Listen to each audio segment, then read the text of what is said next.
Á morgun mun opna safnsýning norðlenskra listamanna í listasafninu á Akureyri og við ætlum að fræðast aðeins þessa sýningu og þá sem að koma þar fram verið velkomin til okkar. Takk fyrir. Takk fyrir. Kannski byrjar á því bara að segja okkur frá sýningunni, hugmyndinni og þáttakendum. Já, einmitt.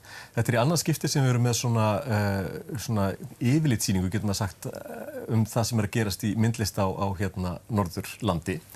Og við ætlum að hafa þetta á að vera svona tvíæringur. Alltaf á 2 ára fresti á að hafa svona spennandi sýningu með mjög fjölbreyttum verkum og það er þannig að listamenn bara sækja að fá að taka þátt í henni og það er kannski líka óvenjulegt við að listasafn standi fyrir svoleiðis sýningu en í raun og veru byggir þetta á mjög gömlum merg vegna þess að fyrir 100 árum voru algengar svona sýningar þar sem var verið að sýna bara listamenn í París.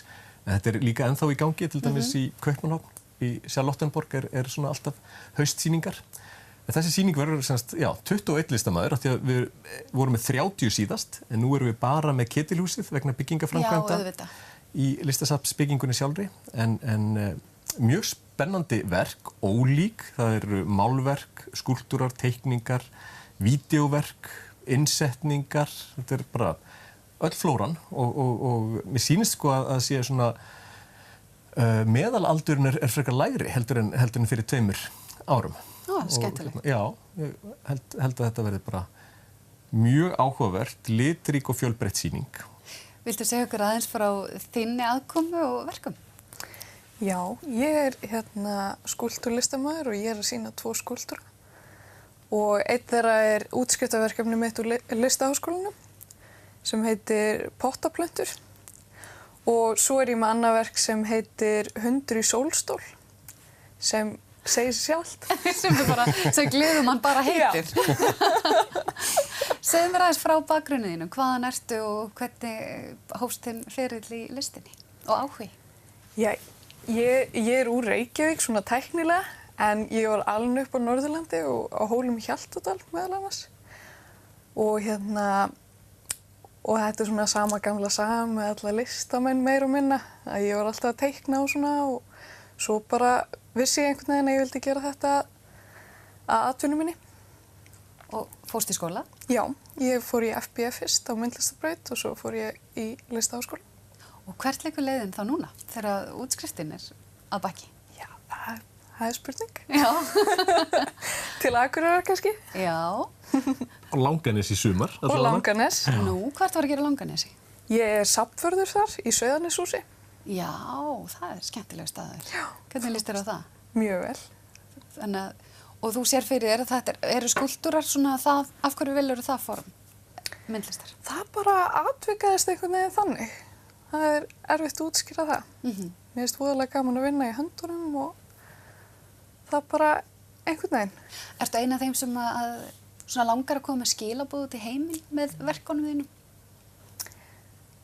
Já og nei. Það er svona meira kannski bara að segja einhverja sögu eða að vekja fólk umhugsunar. Einhvern veginn. Og hvernig er það að taka þátt í svona sýningu, svona samsýningu með þessum listamönnum hér? Það er bara svakalega skemmtilegt. Þetta er skemmtilegur hópur og gaman að fá að sýna í Listasafni Akureyrar líka. Það lítur að vera svolítið gaman að fá líka bara hópin yfirleitt saman að hittast þegar að svona margir listamenn á ýmsum aldri úr öllum áttum, það lítur eitthvað að gera, það lítur að verða eitthvað svona suðupottur. Já, algjörlega. Og sumir af þessu listamennum hafa þetta aldrei hist, það er bara þannig. Og við vorum að svona líta yfir það þegar það er svona allskyns hlutföll sem maður skoðar, það er dómnefnd sem að velur sem sagt inn þessa listamenn og maður skoður þetta svona kynjahlutföll, og líka, hversu margir listamenn búa á svæðinu og hversu margir ekki og allskyns. En auðvitað er svona markmið með svona sýningu er einmitt að sýna svona bara gróskuna, sýna fjölbreytileikan, hvað er að gerast, að við séum með svona klassísk málverk og síðan einhver svona hugmyndalist og skrítin vídeó og sem sagt allt þetta. Og já, ég held að verði mjög spennandi, að bara á opnuninni að þá koma sem betur fyrir flestir myndlistamennir koma á opnunina, sumur eru meira eins hún Svava býr í Kanada, hún ákveður bara að koma hingað sérstaklega á opnunina og það er skemmtilegt að fólk komi langt að hingað og Já, þetta það svona, þú veist, gaman, þú veist, líka fyrir myndlistamennina að sjá verkin sín í samhengi við verk annarra. Og ég held að það verði líka fyrir áhorfendur spennandi að sjá svona mjög ólík verk hlið við hlið og það líka svona dálítið spennandi. Hvernig virkar þetta? Hver setur upp og verður valdabarátta að fá besta spottið? Ætli það ekki? Listamenninni koma nefnilega frekar lítið að því í svona stórri samsýningu bara, við tökum bara við listaverkunum og síðan það sko okkar höfuðverkur að láta svona sýninguna líta spennandi út og áhugaverða og að allir fái þetta sitt svona kastljós vegna þess að sko verkin eru svo ólík að ég held að minnsta verkið sé sko 6 x 6 sentimetrar og stærsta verkið risa 2,5 metra skúlptúr og síðan eru alltaf innsetningar eða pottaplöntur þínar taka til dæmis mikið pláss líka og síðan eru þáttökuverk þarna líka, það verður sem sagt boðið upp á hugleiðslu alla þriðjudaga klukkan 5 í kringum 1 verkið, þannig að það er Helga Björg Jónasar sem býður upp á það í allt sumar, þannig að það svona tækifæri til þess að koma aftur og aftur líka á sýninguna og hún stendur líka í allt sumar, alveg bara fram yfir Akureyrarvöku. Ég held að þetta getur verið uppskrift á góðum raunveruleika þætti að fá 21 listamann til þess að setja upp sýningu sameiginlega og enginn annan stýrir því. Það var ógeðslega fyndið. Veit ekki hvort það vildi taka þátt í því. Það gæti orðið eitthvað skýrslagur. Hver dettur fyrst út. Já, nákvæmlega. En nú ert þú búin að vera að stýra listasafninu á Akureyri í dágóða tíma og þannig að standa yfir miklar framkvæmdir og sem hafa líka verið umdeildar vegna aukins kostnaðar og þess aftar. Hvernig svona annars vegar sérðu gróskuna og kannski húsnæði sjálft með þessum breytingum, hvaða áhrif til þetta hafi?